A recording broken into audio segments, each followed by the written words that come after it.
Kia ora! Mama's back with your dose of reality, and this time it's LEGO Masters New Zealand, Season 1.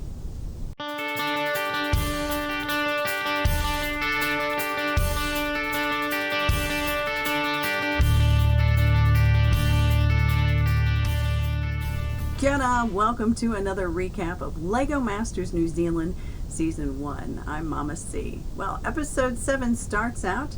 Jono and Dan, well, we were reminded that they won the secret advantage, and that was the knowledge of what the next challenge was going to be. They could have shared that knowledge, they could have kept it to themselves. What did they do? Well, they're Kiwis, so of course they told everyone, because that's the Kiwi thing to do, isn't it? So everyone knows what the advantage was, and that was they were going to be building a tabletop game for this next challenge. Now, why is this so important? Because whoever wins this challenge gets a free pass straight through to the finals. So this is a challenge you are going to want to win. We're reminded that Andrew and Georgie have the power brick, and they have to turn it in. I know. So they're going to get a little advantage, and that little advantage is Di. He's going to help them, I guess, with the build for about an hour or so, and yeah, that's their advantage. They're not sure if that's going to be an advantage, but you know, we'll see. Robin says they have 14 hours for this challenge, and he wants to see as much lights and action and fun as they can provide, and that's going to reel him in. Everyone is eager to push the limits on this one because this is a big challenge. I mean, obviously, straight to the finals. Who wouldn't want to win this? Let's take a look at what everyone's plans are going to be. Glenn and Jake, they plan on building Save the World. Jake speaks about a robot. They have superheroes, which will be the players that have to stop the robot. So that's what it looks like they're going to be doing.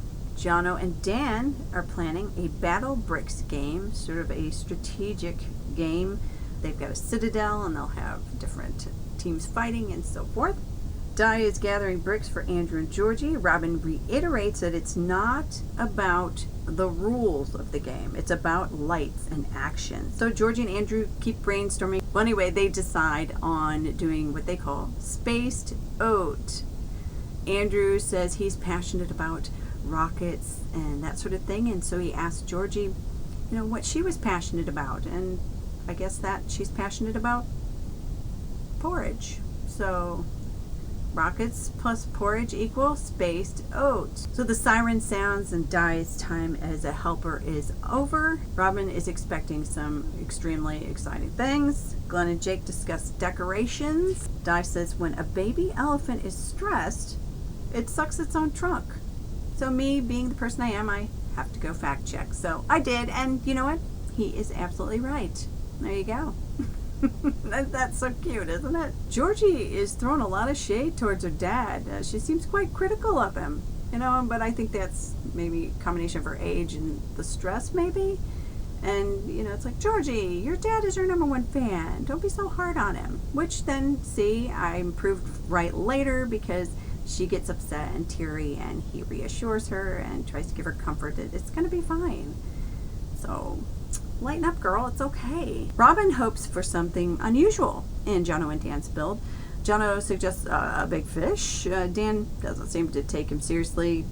And then Jono sort of hits a break and has some tears. You know, it's just got to be so stressful. I mean, they're just going full on at it. So time's up. Robin commends them all on their builds because obviously this was a big job. 14 hours and a lot of bricks later. Let's take a look at what we've got. Well, Jono and Dan up first. Here they are. They've got their citadel with the very cool spinning light on top. It is neat. They've got steampunk pirates versus the Astro Knights. Robin says it looks like a game he could just sit right down and play, and that's the problem. Dun dun dun. I know. I'm like, wait, what? Apparently he says it's like you can just sit right down, but I want to be drawn in. He said they took an RPG game, which I assumed was ready to play game, and tried to change it. And then they just kind of got lost, maybe? I don't know. But the Citadel is very cool. The lights are cool. but I think he wanted to see more color and just more other things, unusual things that you didn't know what they were going to be about, like it would draw you in. Andrew and Georgie, here is Spaced Oat. O-A-T. Rockets, porridge, their two passions. Spinning planets, I love that. The lights, yeah, it's cute. On to Glenn and Jake. Pro Tour by Blamo, which I love. It's a robot, and the players that are like superheroes have to try to get through the obstacles to get to the robot to stop him from destroying things, I think is what it is. Someone gives Jake little crap. He says, it's another robot. We've seen a couple. Jake says he's only built one other robot, so it's only been one other one, so it's not like he's a, robot repeater. He just wants to claim that. Robin loves the spinner, the game pieces, and yeah, it's a great build. I love it. On to the mums. Don't Wake the Dragon. We got the jewels in the dragon's mouth, the timer, crystals, etc. All kinds of great stuff. It looks like an actual game that a family could sit down and play. Yeah, it looks really good. So the top two teams are going to get called forward. And who are they going to be? Emily and Sarah, and Glenn and Jake. So both Wild Robin, but the best layout that Robin felt was from Glenn and Jake.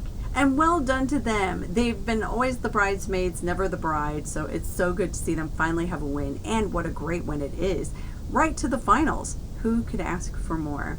And it was a great build. The other three teams are going to have to fight it out for the last two spots in the finals, and that happens next time. So join us again for another recap of LEGO Masters New Zealand. I'm Mama C. Please like and subscribe, and have a great day wherever you are.